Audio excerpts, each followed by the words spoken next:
Hello, আসসালামু আলাইকুম। শুভ সকাল। সকলকে অসংখ্য ধন্যবাদ ভিডিও বার্তাটি দেখার জন্য। আজকে যেহেতু একটা স্পেশাল ডে, প্রত্যেকটা দিনই প্রত্যেকটা মানুষের জন্য একটা স্পেশাল ডে, এবং স্পেশাল ডেকে স্পেশালভাবেই কিন্তু কী করতে হয়, উদযাপিত করতে হয়, সেলিব্রেট করতে হয়। তো সকলেই কেমন আছেন? নিঃসন্দেহে ইনশাআল্লাহ আল্লাহ তাআলা সবাইকে সুস্থ এবং ভালো রেখেছেন, এই প্রত্যাশাটা অবশ্যই রাখি। এলিট ফোর্সে যারা আছেন তাদেরকে অবশ্যই শুভকামনা আজকের দিনটির জন্য, কারণ আজকের দিনটি হচ্ছে প্রত্যেকটা এলিট ফোর্সের জন্য স্পেশাল ডে, যদি তারা প্রত্যেকটা ব্যক্তি স্পেশাল ডে মনে করে। তো একটা কথা আছে, সবসময় নিজেকে সফল যদি করতে চাও, তো সেই জিনিসটা কিন্তু নিজের ভিতরে কিন্তু সে আগ্রহ পোষণ করে, নিজেকে সেই জিনিসটা কিন্তু শেয়ারিং টু কেয়ারিং কিন্তু করে নিতে হবে। তাহলে আশা করি প্রত্যেকটা ব্যক্তি যার যার অবস্থান থেকে কিন্তু কাজগুলো শেয়ারিং টু কেয়ারিং করতে পারলে কিন্তু সফলতার একটা জায়গায় কিন্তু পৌঁছানো সম্ভব। তো যাই হোক, ইউ ক্যান উইন, তুমিও জিতবে। শিব খেরের একটা গুরুত্বপূর্ণ বই ছিল, বিশ্বের ইতিহাসের সবচেয়ে বেশি সেলিব্রিটি বই বলা চলে, এবং সবচেয়ে বড় আকারে সেলসের জায়গাতে সারা পৃথিবীতে একটা আলোড়ন সৃষ্টি করার মতো একটি বই, ইউ ক্যান উইন, তুমিও জিতবে।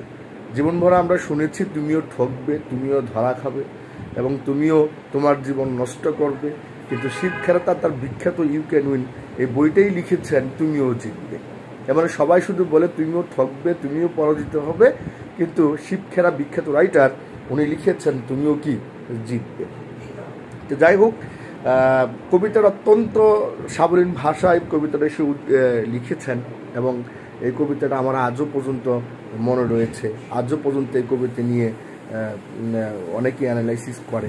তবে এই কবিতাটা আমার জীবনটাকেই পরিবর্তন করে দিয়েছে বলা চলে।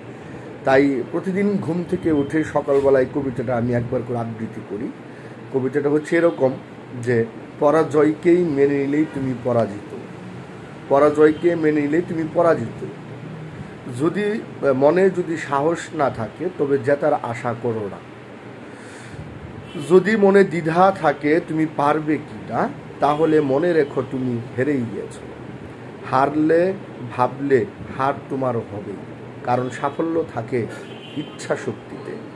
যদি ভাবো অন্যদের তুলনায় তোমার কাজের মান নিচু, তাহলে তুমি নিচেই থাকবে। যদি তুমি উপরে উঠতে চাও, তাহলে নিজের মনে সংশয় রেখো না, কারণ সংশয় থাকলে প্রত্যাশা পূরণ হয় না। জীবন যুদ্ধে সবসময় বলবান ও দ্রুতগামীরা জেতে না। যে আত্মবিশ্বাসে অটল, সে আজ হোক কাল হোক জিতবে। কবিতারা আবৃত্তি এই জন্যই করি, কারণ এখানে অনেক কিছুই কিন্তু মানুষের জীবনে সাথে জড়িত, এবং এটা মানুষকে আত্মশক্তিকে আরও শক্তিশালী করে তোলে, এবং পরাজয়কে না মেনে নিয়ে একজন ব্যক্তি কী হয়, সফল হয়। তো এ হলো বিষয়। তা আমার কথা হচ্ছে, আজকে প্রত্যেকটা ব্যক্তি এই শিবখেরার এই বিশেষ করে আপনার কবিতা অংশ, হ্যাঁ, তুমিও জিতবে, তুমিও জিতবে, এই কবিতাটা কিন্তু আপনারা কিন্তু অনেকেই মনে করে রাখবেন ইনশাল্লাহ।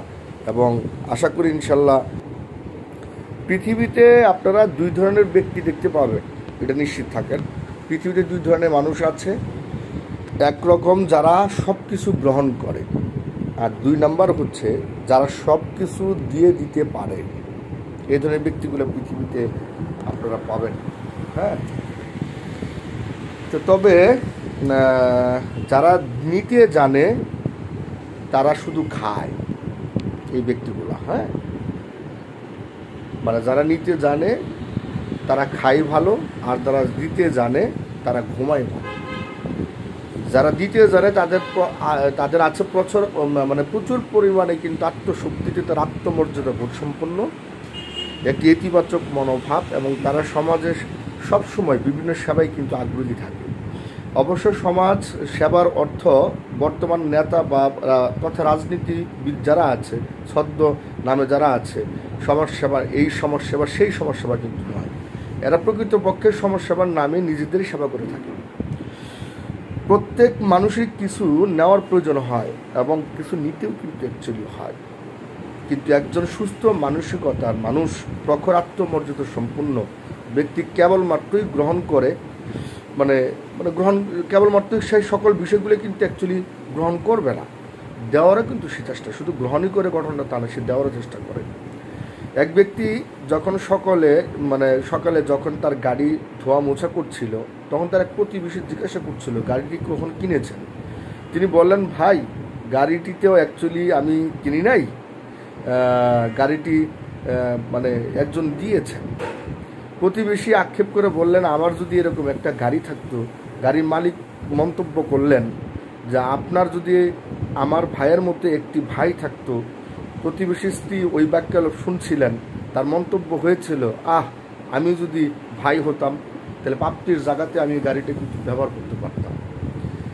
এক একজনের ব্যক্তির এক এক প্রত্যাশা থাকে। তাই বলবো যে এই পৃথিবীতে দুই ধরনের ব্যক্তি আমরা খুঁজে পাবো।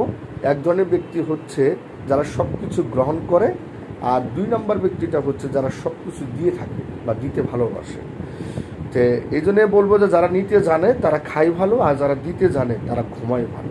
আপনি কোন শ্রেণী ব্যক্তি হতে চান, যে দেওয়ার জন্য যদি আপনি প্রস্তুতি হন, তাহলে এখন থেকে আপনাকে রুখে দাঁড়াতে হবে, প্রস্তুতি নিতে হবে পরিশ্রম করার, প্রস্তুতি নিতে হবে আপনার কাজ করার, প্রস্তুতি নিতে হবে প্রত্যেকটা সেকেন্ড, প্রত্যেকটা মিনিট আপনার জন্য উপযুক্ত পরিবেশে উপযুক্তভাবে যেন আপনি কাজে লাগাতে পারেন। তাহলে আগামী দিন আপনার প্রত্যাশা কিন্তু প্রত্যেকটা ব্যক্তি থাকবে, আপনি দেওয়ার জন্য আগ্রহ পোষণ করবেন এবং দিতে জানবেন, নিতে নয়। যারা নিতে জানে তারা ভিখারি, আর যারা দিতে জানে তারা কিন্তু ভিখারি নয়। তাদের সৃষ্টিকর্তা নিজে তাদেরকে দিয়ে থাকেন কিছু ব্যক্তিকে দেওয়ার জন্য। সৃষ্টিকর্তার সাথে হটলাইন তৈরি করতে হলে তাহলে আপনাকে সেই পরিমাণ পরিশ্রম করতে হবে, এবং সেইভাবে কিন্তু আজকের দিনটি শুধু নয়, প্রত্যেকটা দিন ভাবতে হবে আজকে আমার জীবনের শেষ দিন। তাহলে আজকে আমার জীবনে যদি শেষ দিন হয়, আমাকে তাহলে কি পরিমাণ পরিশ্রম করতে হবে। আমার অসমাপ্ত অনেকগুলো কাজ আছে, সেই কাজগুলো কিন্তু আমাকে কিন্তু কন্টিনিউ প্রসেসে কিন্তু করতে হবে, কারণ আজকে হচ্ছে আমার জীবনের শেষ দিন। প্রতিটি মানুষ যদি ভাবে যে আজকে আমার জীবনের শেষ দিন, তাহলে সে কিন্তু কখনো অলসতা অর্জন করতে পারে না। সে কিন্তু অলরেডি সে মাঠে ঘাটে কিন্তু ঝাঁপিয়ে পড়ে তার অসমাপ্ত অনেকগুলো কাজ কিন্তু শেষ করবে। তাই মনে করি প্রতিটি মানুষ যদি মনে করে আজকে আমার শেষ দিন, এবং আজকে থেকে আমার সকল কার্যক্রম স্টার্ট করতে হবে, এবং প্রত্যেকটা কাজ আমার উপহারস্বরূপ দিন শেষে নিয়ে আসতে হবে, তাহলে এই ব্যক্তি কিন্তু অ্যাকচুয়ালি দিতে জানে, নিতে জানে না। আর যে দিতে জানে, সৃষ্টিকর্তা তাকে সম্পূর্ণভাবে দিতেও জানে এবং দিতে থাকবে। সবাই সুস্থ ভালো থাকেন। আজকের দিনটি হোক চ্যালেঞ্জের, আজকের দিনটি হোক সফলতার, আজকের দিনটি যত প্রকার বাধা আসুক না কেন, সকল বাধা ভেঙে ফেলাবার ইতিহাস গড়ে তুলতে চাই। এই ধরনের একটা প্রত্যাশা ব্যক্ত করি আপনাদের, এবং সেই সাথে পথে ঘাটে মাঠে বিভিন্ন জায়গাতে কিন্তু আপনাদের সেই নেগেটিভিটি ব্যক্তিগুলোকে খুঁজে পাবেন, যেসব ব্যক্তিগুলো সেসব বলে তুমিও পারবে না, তুমি পরাজিত হবে, তোমার দ্বারা হবে না, এবং তুমি ধরা খাবে। আমরা বিভিন্ন কোম্পানিতে গিয়েছি, কোম্পানি ধরা খাওয়াইছে, আমরা অলরেডি সম্পৃক্ত হই নেই, আমরা কার্যক্রম করি নেই। তোমার মতো অনেক ব্যক্তি দেখেছি যারা গেছে আর আইছে, এরকম বহুত কোম্পানি আসছে গেছে। এই ধরনের অনেকগুলো প্রশ্নের সম্মুখীন আপনারা হবেন। প্রত্যেকটা প্রশ্নের লজিক্যাল উত্তর আপনাদের কাছে আছে, এবং সেই ধরনের আপনারা কিন্তু সেই ধরনের লজিক রাখেন, এবং সেটা স্টাবলিশমেন্ট করতে হবে নিজের অবস্থান প্রেক্ষাপট থেকে দৃঢ়তার সহিত এবং ডিটারমিনেশন নিয়ে। তাহলে আশা করি ইনশাল্লাহ আপনারা কিন্তু সফলতার সর্বোচ্চ জায়গায় আজকের দিনে পৌঁছতে পারবেন, আজকের দিনে সর্বোচ্চ রেজাল্ট কিন্তু অ্যাকচুয়ালি আনতে পারবেন।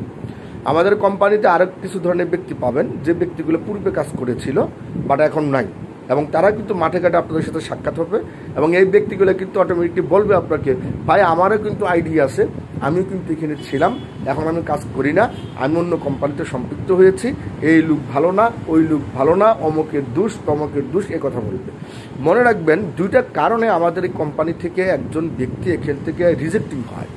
একটা কারণ হচ্ছে আপনার যদি বিশেষ করে কারো অর্থনৈতিকভাবে আপনি কাউকে লুজার করেন, যেমন কারো যদি কেউ টাকা দিয়েছে, সে টাকা আপনি আত্মসাৎ করেছেন, কোম্পানির নাম ভাঙিয়ে আপনি পাবলিকের কাছ থেকে টাকা নিয়েছেন, কোম্পানিতে জমা দেন নাই, এই ধরনের হাজারো বিভিন্ন লোকে যখন কমপ্লেন করেছে, কমপ্লেনের প্রেক্ষাপটে তখন ওই মুহূর্তে ওই ব্যক্তির আইডিটাকে রিজেক্টিং আইডি করা হয়েছে, অ্যাকাউন্টিংটা হয়েছে রিজেক্টিং। আরেকটা কাজ হচ্ছে সে ছেলে মেয়ে উভয়ই হয়তো বা তার টিমে অসামাজিক কোনো কার্যক্রমের সাথে লিপ্ত ছিল, যার কারণে এই ব্যক্তিকে এখান থেকে কিন্তু রিজেক্টিং করা হয়েছে। তো এই দুইটা কারণ ছাড়া টপ 10 গ্রুপে আপনার কোনো ব্যক্তি এখান থেকে চলে যাওয়া, রিজেক্টিং হওয়া, এই কোনো অপশনটা কিন্তু এখান থেকে নাই। তাহলে এই দুইটা কাজের সাথে তাহলে ওই যে ব্যক্তি অ্যাকচুয়ালি আপনাকে বলতেছে যে আমি তো এটার সাথে ছিলাম, আমি তো কাজ করি নাই, আমি তো চলে এসেছি, আমার এই জিনিসটা ভালো লাগা নাই, বা আমার আপলাইন ভালো না, আমার কোম্পানি এই জিনিসটা এসেই বিভিন্ন ধরনের মন্তব্য স্থাপন করছে, তাকে তাহলে আপনি বুঝেই নেবেন এই ব্যক্তি দুইটা কাজের মধ্যে একটা কাজে সম্পৃক্ত। একটা হচ্ছে না হলে সে নারী কেলেঙ্কারি করেছে, না হলে সে মানি কেলেঙ্কারি করেছে, এবং আত্মসাৎ করেছে, নাহলে টাকা, নাহলে তার ডিস্ট্রিবিউটর কোনো মহিলা এসছে বা কোনো ছেলে আসছে, ছেলের ক্ষেত্রে বলবো মহিলা, এবং মহিলার ক্ষেত্রে বলবো ছেলে, কোনো একটা অসামাজিক কার্যক্রমের সাথে লিপ্ত ছিল, যেখানে অলরেডি প্রকাশিত হয়েছে, যার কারণে আত্মসম্মান বোধের কারণে এখান থেকে পালাইছে বলা চলে। তো যাই হোক, এই দুইটা কাজে কখনো সম্পৃক্ত আমরা হব না, এবং সেই সাথে আপনার টিমটাকে সেই সম্পূর্ণ একটা লিডারশিপ টিম উপহার দিতে পারবেন। শুধু আপনিই লিডার হবেন না, আপনার টিমের জন্য অসংখ্য ব্যক্তি জনের লিডার হয়, সেই প্রত্যাশাটা কিন্তু রাখতে হবে, সেইভাবে কিন্তু আপনাকে কাজ করতে হবে। তো সবাই সুস্থ থাকেন, ভালো থাকেন, এবং আজকের দিনটি চ্যালেঞ্জের দিন হোক। আজকের দিনটি আপনার জন্য খুবই গুরুত্বপূর্ণ স্পেশাল ডে। এই স্পেশাল ডেতে স্পেশাল কিছু আমাদের করতে হবে। বাধা আসবে, বাধা ছিল, বাধা থাকবে, সকল বাধাকে অতিক্রম করে আমাদের সফল হতে হবে। লাস্টে একটা কথা বলে শেষ করে দেই যে চলার পথে বাধা আসবে, তাই বলে কি রইব থেমে? বারে বারে জ্বালাও বাতি, হয়তো বাতি জ্বলবে না, তাই বলে কি থেমে থাকা চলবে না। আমাদেরকে এগিয়ে যেতে হবে, সফলতা অর্জন করতে হবে। ধন্যবাদ সবাইকে। আসসালামু আলাইকুম।